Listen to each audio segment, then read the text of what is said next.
액션 let's go 저 건물을 찾으러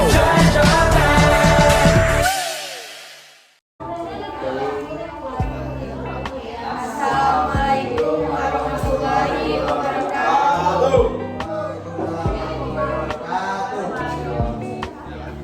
Kami dari membawakan bahan yang kami sampaikan tentang makalah penanganan pelanggaran hak dan pengingkaran kewajiban warga negara.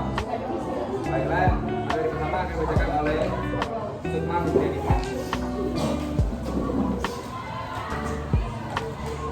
Hakikat, hak dan kewajiban warga negara. Warga negara adalah penduduk yang sepenuhnya dapat diatur oleh pemerintahnya dan mengakui pemerintah itu sendiri. Warga negara dapat diartikan juga sebagai seseorang yang secara hukum merupakan anggota dari suatu negara. Sedangkan bukan warga negara disebut orang asing atau warga negara asing. Hak adalah segala sesuatu yang memang harus didapatkan oleh setiap manusia sejak ia diciptakan. Contoh hak warga negara adalah sebagai berikut. 1. Setiap warga negara berhak mendapatkan perlindungan hukum. 2. Setiap warga negara berhak atas pekerjaan dan penghidupan yang layak. 3. Setiap warga negara memiliki kedudukan yang sama di mata hukum dan di dalam pemerintahan. 4. Setiap warga negara bebas untuk memilih, memeluk, dan menjalankan agama dan kepercayaan masing-masing yang dipercaya. 5. Setiap warga negara bebas untuk memperoleh pendidikan, pengajaran. 6. Setiap warga negara berhak mempertahankan wilayah negara kesatuan Indonesia atau NKRI dari serangan musuh. 7. Setiap warga negara memiliki hak sama dalam kemerdekaan berserikat, berkumpul, mengeluarkan pendapat secara lisan dan tulisan sesuai undang-undang yang berlaku. Kewajiban adalah segala sesuatu yang dianggap sebagai suatu keharusan atau kewajiban untuk dilaksanakan oleh individu sebagai anggota warga negara guna mendapatkan hak yang pantas untuk didapat. 1. Setiap warga negara memiliki kewajiban untuk berperan serta dalam membela, mempertahankan kedaulatan negara Indonesia dari serangan musuh. 2. Setiap warga negara wajib membayar pajak dan retribusi yang telah ditetapkan oleh pemerintah pusat dan pemerintah daerah. 3. Setiap warga negara wajib mentaati serta menjunjung tinggi dasar negara, hukum dan pemerintah tanpa terkecuali, serta dijalankan dengan sebaik-baiknya. Setiap warga negara kewajiban taat dan patuh terhadap segala hukum yang berlaku di wilayah negara Indonesia. 5. Setiap warga negara wajib turut serta dalam pembangunan untuk membangun bangsa agar bangsa kita bisa berkembang dan maju.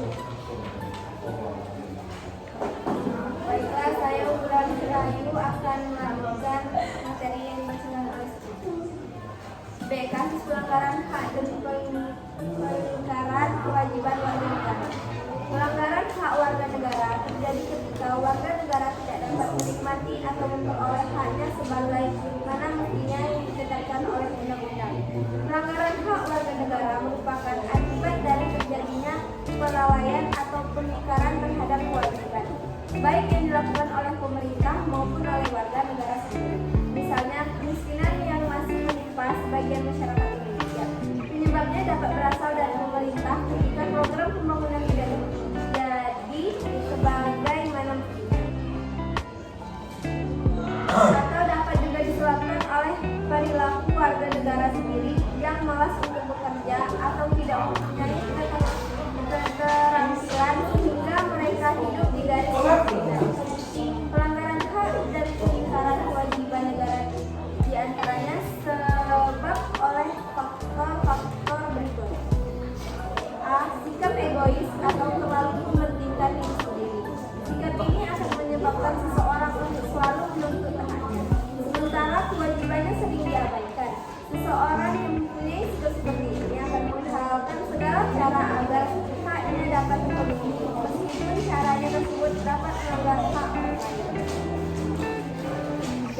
Rendahnya kesadaran berbangsa dan bernegara. Hal ini akan menyebabkan perilaku pelanggaran berbuat seenaknya, perilaku tidak mau tahu bahwa orang lain mempunyai hak yang harus dihormati. Sikap tidak mau tahu ini berakibatkan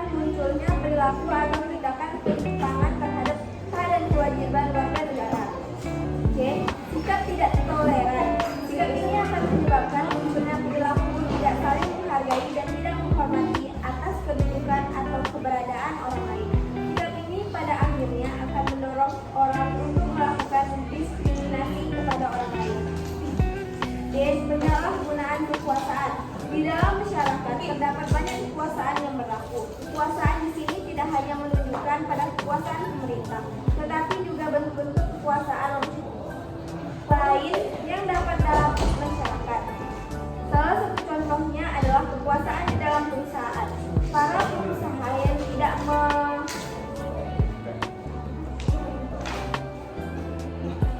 memendirikan hak-haknya, buruhnya jelas melanggar hak warga negara. Oleh karena itu, setiap penyalahgunaan kekuasaan mendorong timbulnya pelanggaran hak dan kewajiban warga negara. Ketidaktegasan aparat penegak hukum. Aparat penegak hukum yang tidak bertindak tegas terhadap setiap pelanggaran hak dan kewajiban warga negara tentu saja akan mendorong timbulnya pelanggaran lain. Penyelesaian kasus pelanggaran yang tidak tuntas akan menjadi penyebab bagi munculnya kasus-kasus. Para pelaku tidak akan merasa jerah dikarenakan mereka tidak menerima sanksi yang tegas dan perbuatannya itu. Selain hal tersebut, aparat penegak hukum yang bertindak sewenang-wenangnya juga merupakan bentuk pelanggaran hak warga negara dan menjadi contoh yang tidak baik serta dapat mendorong timbulnya pelanggaran yang dilakukan oleh masyarakat. Baiklah, materi selanjutnya akan dibacakan oleh Irin.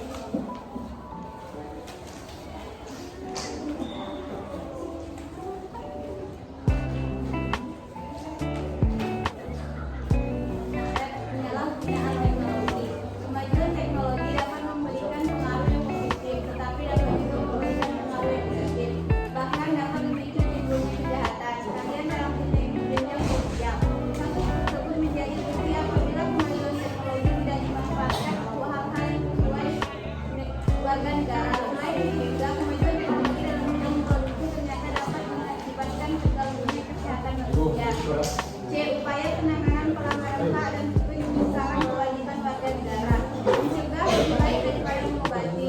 Pernyataan ini tentunya sudah sering kalian dengar. Pernyataan tersebut sangat relevan dalam proses penegakan hak dan kewajiban warga negara.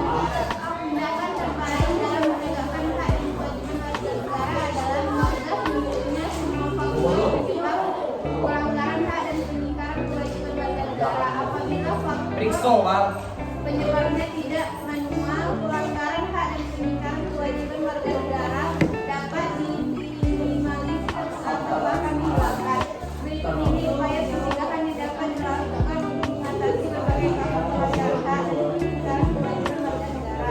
1. Supremasi hukum dan demokrasi harus ditegakkan. Pendekatan hukum dan pendekatan dialogis harus dikemukakan dalam menangkap tindakan partisipasi. Penegakan hukum harus memenuhi kewajiban dan memberikan pelayanan yang baik dan adil kepada masyarakat, memberikan perlindungan kepada setiap orang dari perbuatan melawan hukum dan menghindari tindakan kekerasan yang melawan dalam rangka menegakkan hukum. 2. Mengoptimalkan peran lembaga-lembaga selain lembaga tinggi negara yang berwenang dalam penegakan hak dan kewajiban warga negara seperti Komisi Pemberantasan Korupsi, Lembaga Ormas Indonesia, Komisi Nasional Hak Asasi Manusia, Komisi Perlindungan Anak Indonesia, dan Komisi Nasional Anti-Kekerasan Terhadap Perempuan. Materi selanjutnya.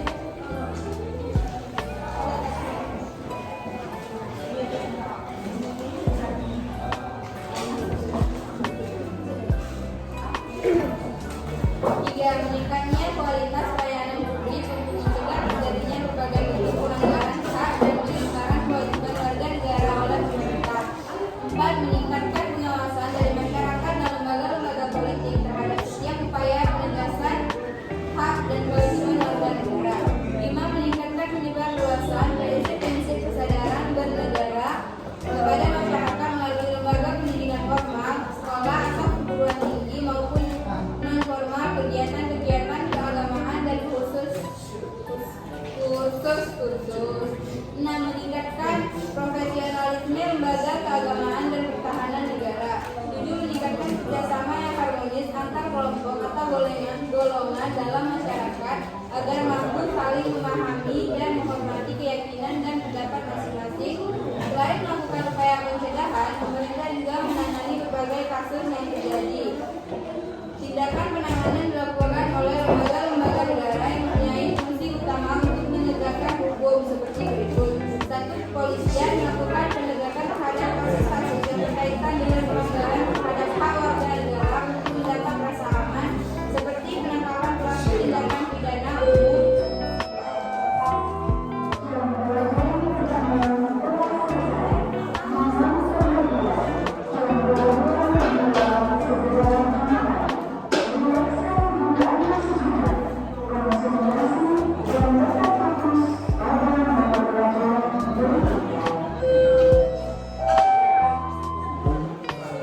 Perampokan, penganiayaan, dan sebagainya, dan tindak pidana terorisme. Selain itu, kepolisian juga menangani kasus-kasus yang berkaitan dengan pelanggaran peraturan lalu lintas. 2. Tentara Nasional Indonesia melakukan penanganan terhadap kasus-kasus yang berkaitan dengan gerakan separatisme, ancaman keamanan dari luar, dan sebagainya. 3. Komisi Pemberantasan Korupsi melakukan penanganan terhadap kasus-kasus korupsi dan penyalahgunaan keuangan negara. 4. Lembaga peradilan melakukan perayanya untuk menjatuhkan vonis atas kasus pelanggaran hak dan pengingkaran kewajiban negara.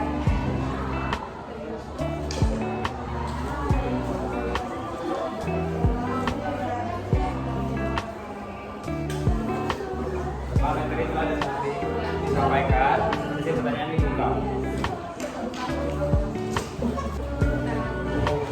Pada kita dipersilakan. Baiklah, saya dari kelompok 3 ingin menjelaskan.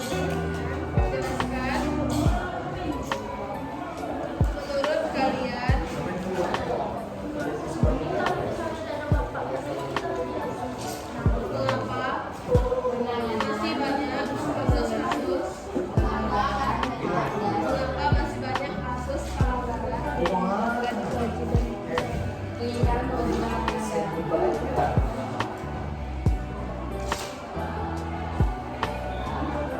Mengapa dan pengingkaran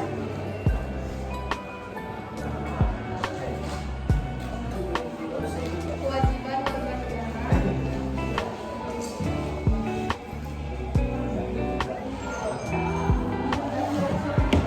di Indonesia belum bisa diselesaikan?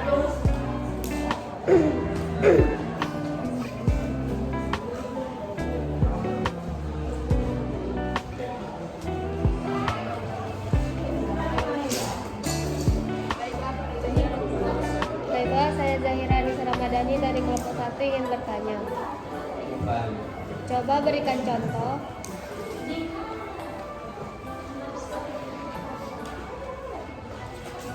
peningkaran kewajiban masyarakat, kewajiban warga negara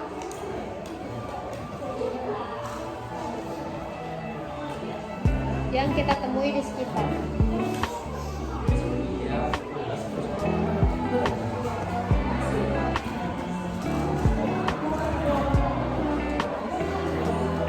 Saya mengetahui misalnya apakah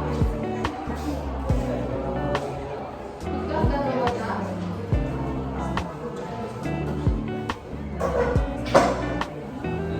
dari lembaga peradilan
nomor kendaraan atau SNK dan sebagainya.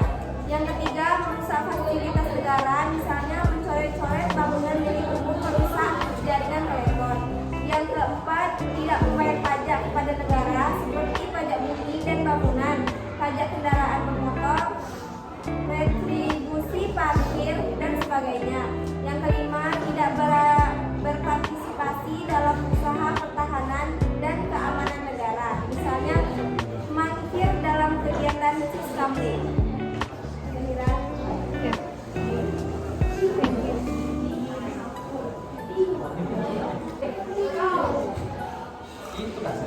Baiklah, saya akan menjawab pertanyaan kita. Apakah tugas dan kewenangan dari lembaga peradilan terkait dengan pelanggaran hukum?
Halo Bea.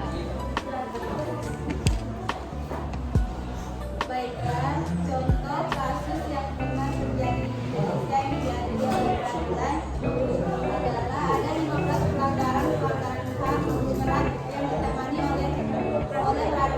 Ada 3 kasus yang sudah diselesaikan, terdapat 12 perkara HAM yang belum diselesaikan. Dalam 12 perkara, sebanyak 8 kasus terjadi sebelum terbitnya Undang-Undang Nomor 26 Tahun 2000 tentang Pengadilan HAM. Kedelapan kasus tersebut adalah peristiwa 1965, peristiwa penembakan misterius, peristiwa Trisakti Mampir dan Semanggi 2 tahun 1998, peristiwa penculikan dan penghilangan orang secara paksa, peristiwa Karangsari, peristiwa Simpang KKA, peristiwa Rumah Gedung tahun 1989, peristiwa Dusun Santet, Ninja dan Aremina di Banyuwangi tahun 1998. Sedangkan untuk kasus lainnya yang terjadi sebelumnya terbit Undang-Undang Pengadilan HAM, yakni peristiwa Wasior, Wamena dan Paniai di Papua serta peristiwa Jambo di Aceh. 3 kasus yang lainnya sudah diselesaikan, yakni kasus Timur tahun 1999, kasus Tanjung Priok 1984 dan peristiwa AB Pura tahun 2000. Tahap penanganan perkara HAM yang telah dilakukan, 12 perkara hasil penyelidikan Komnas HAM telah dipelajari dan diteliti hasilnya baik berdasarkan formil materi untuk memenuhi secara lengkap.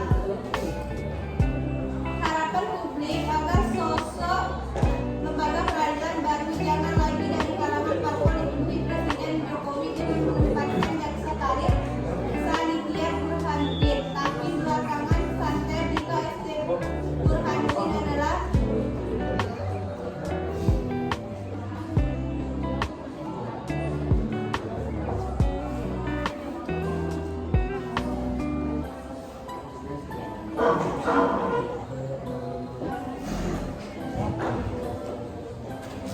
ini dikarenakan Burhanuddin adalah adik kandung polisi PDI Perjuangan. Selain di daerah itu titipan parpol, lembaga peradilan menumpaskan koruptor, apalagi dalam undang-undang KPK hasil revisi wewenang KPK dibatasi hanya menangani korupsi di atas 1 miliar. Tentulah di bawah angka 1 miliar adalah kewenangan kejaksaan. Seberapa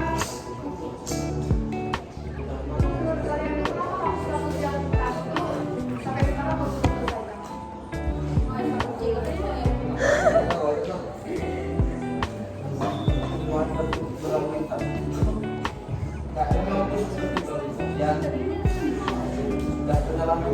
Margarita, kamu udah ditunjuk. Kan tadi kan itu sudah dijawab itu.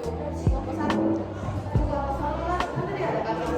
Iya, karena ketidaksetaraan dalam masyarakat, baik dalam hal ekonomi, pendidikan atau akses terhadap keadilan kesehatan, dapat mengakibatkan sebagian warga negara berpindah terhadap keluarga tersebut. Tidak, kenapa kamu tidak selesaikan sama kalau peradilan ulang? Tidak, kasusnya mana? Oh, dengar yang ya apa kasusnya? Tiba-tiba kafe dan dengar jawaban kamu ya.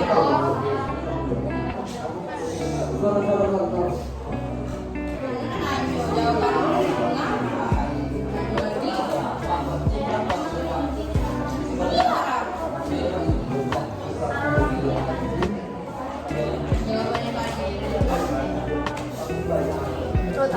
Damai kan? Damai kayak ganti kok. Tahu.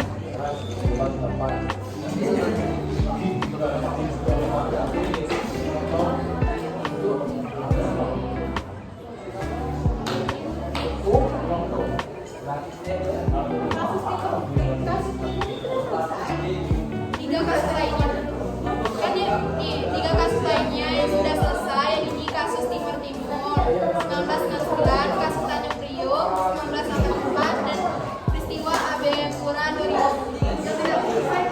Iya, ada yang tadi tidak diselesaikan, ya kan tadi kan kau nanya itu dari kasus yang Timur Timur, nah itu sudah diselesaikan. Apa tadi jawabannya? Kalau tidak dengar jawaban kami, terus kau ada nilai dia kasus yang tidak kau sanggup diselesaikan apa kan? Tetap utang. Kau tuh yang tadi nyata ada kau dengar jawaban kami mana kau nak tanya lagi? Masih ada tanya dah? Kalau masih tanya dulu. Oh, Jujur nih. Kamu juga tidak dengar jawaban kami, terus kami tanya kasus yang tidak diselesaikan tuh gimana? Kami ngapa tidak diselesaikan? Jawabannya kalau tanya oke, kami tidak tahu apa. Ditanya juga kasus itu tidak ada apa.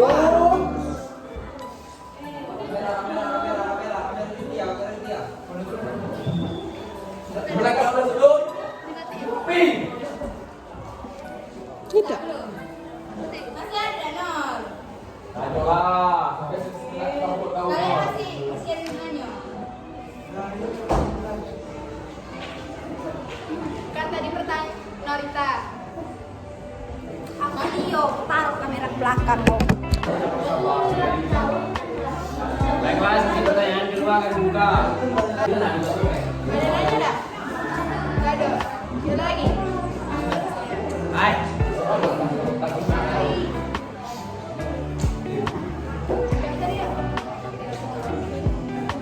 Bisa dulu, tapi kita langsung mati.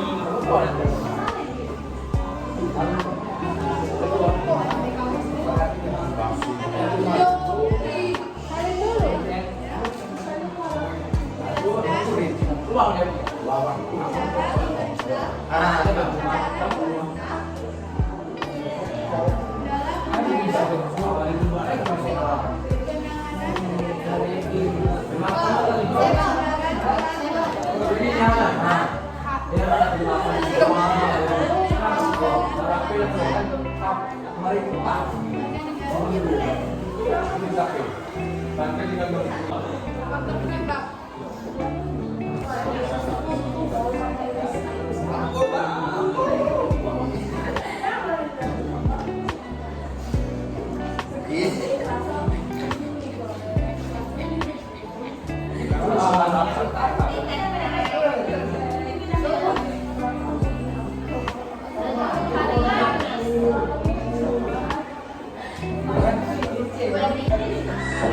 Ada lagi yang bertanya?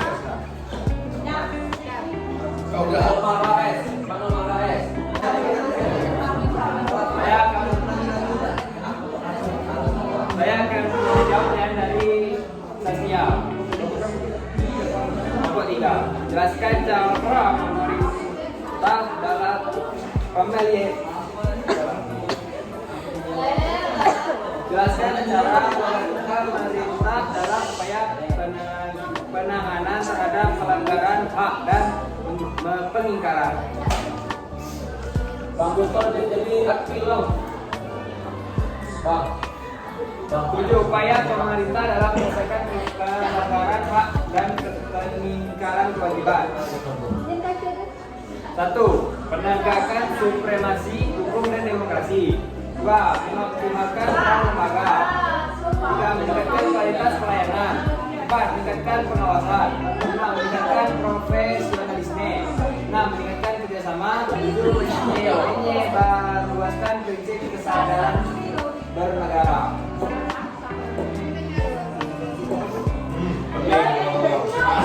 Pola kau tahu.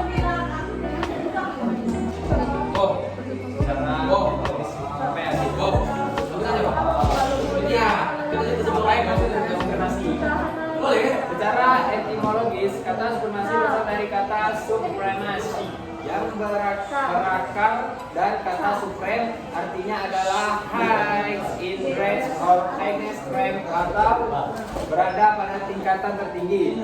Kemudian kata supremasi juga berarti highest of authority yang artinya kekuasaan tertinggi. Bong, ayo Bong. Ya, terima kasih. Bong. Iya.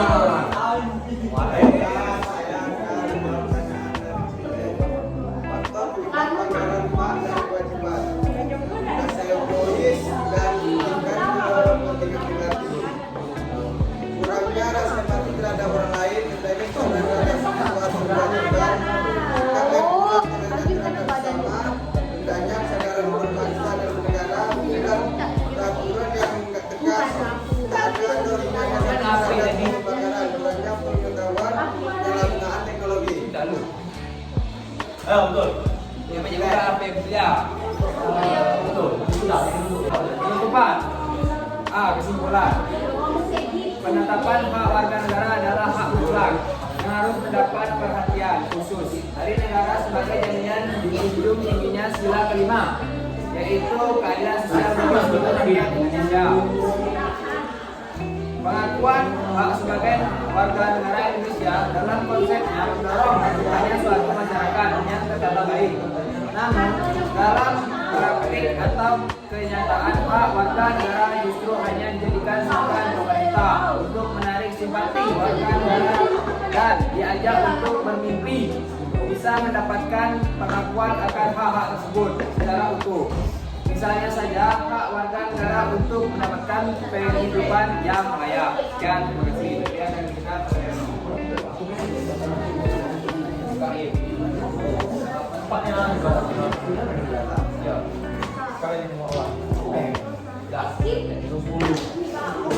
Ini bukan yang diserahkan di negara Indonesia ini. Itu hanya menjadi semata, bukan hanya untuk warga Indonesia. Ini negara yang mampu membeli lahan tersebut dengan uang, jabatan dan kekuasaan. Sedangkan untuk rakyat yang kurang mampu, kehidupannya hanya bisa menunggu kapan mereka diperhatikan, tidak ada atau menunggu berupaya kebijakan pemerintah yang lebih memihak kepada mereka.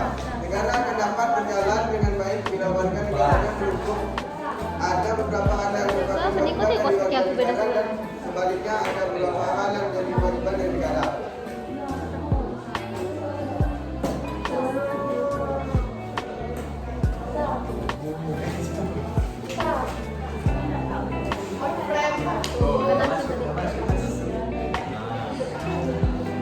Jika pula ada beberapa hak menjadi hak dari warga negara.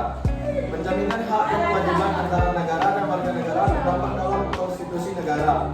Dalam hal ini, Undang-Undang Dasar 1945 dan kemudian 1945 adalah konstitusi Republik Indonesia.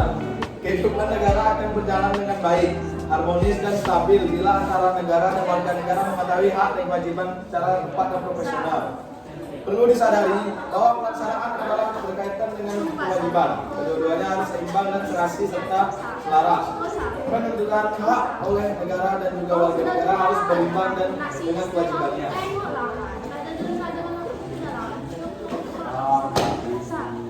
Demikian presentasi kami tentang penanganan pelanggaran hak dan pengingkaran kewajiban warga negara. Kami akhiri. Wassalam.